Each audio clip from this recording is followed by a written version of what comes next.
The 2023 federal government budget is a post-COVID recession-fighting budget. We may not be living with high levels of COVID-19 infection or hospitalizations as we were in recent years, but the pandemic's impact was on more than just our health. Our economy itself was shaken. The impact of the pandemic on Canada's economy and the economies of all of our trading partners is still being felt here in Canada and around the world. Central banks in Canada and elsewhere have had to raise interest rates in an effort to stave off inflation. Some countries have fared better than others, and frankly, I'm proud to say that Canada is one of them. But many small and medium-sized businesses in Don Valley West are still recovering from the pandemic. It's not been easy for them, for their owners, proprietors, for the entrepreneurs, for their families, or in our neighborhood. After everything we've been through, we ask the question, is Canada headed for another recession? Well, it's possible, but economists around the world are calling it a shallow recession. Then we ask, how will the federal budget 2023 impact you? What effect will it have on your life, and how will it help you weather the storms that the pandemic has caused? Let's start with Canada's position economically.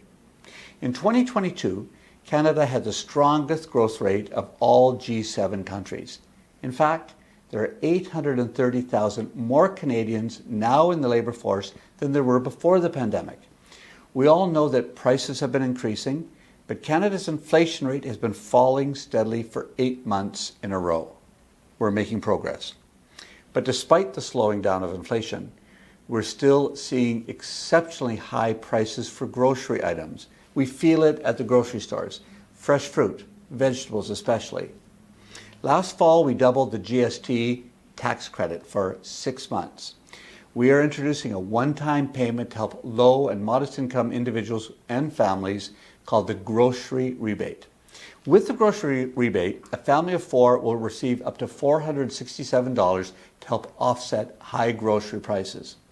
The same family may also be receiving the Canada Child Benefit, the Canada Workers Benefit, or the GST HST tax credit. Together, these targeted benefits will assist families all through our riding, but particularly in areas like Thorncliffe Park, to help families provide for their children and their children's future. Targeted financial support to low and middle income Canadians is critical to ensuring economic growth. Why?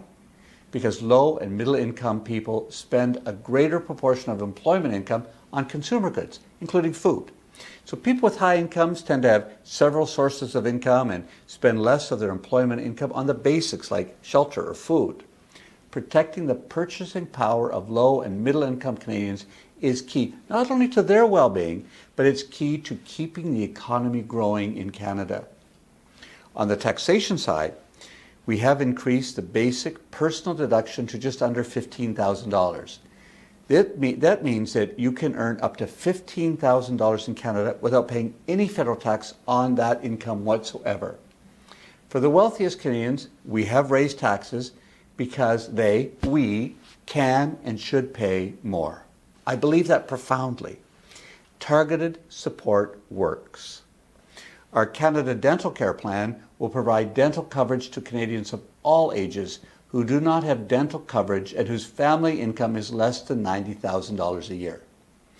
Since we introduced the Canada Dental Benefit for children under 12, 480 families in Don Valley West have applied for and received reimbursement for dental expenses for their children, an average reimbursement of $630 per child. This helped families in Banbury, Don Mills, York Mills, Thorncliffe Park, and every neighborhood in our riding. Over the coming days, I'll be talking to residents, business owners, and organizations in our riding about the 2023 federal budget and listening to your feedback. If you have a comment, be sure to contact me at roboliphant.ca. You can always find me. I'm in the phone book. You can check in at my constituency office. Send me your input, your ideas, your helpful hints, even your criticisms. I'm happy to hear them. Keep in touch, and I'll see you soon. Good luck in everything.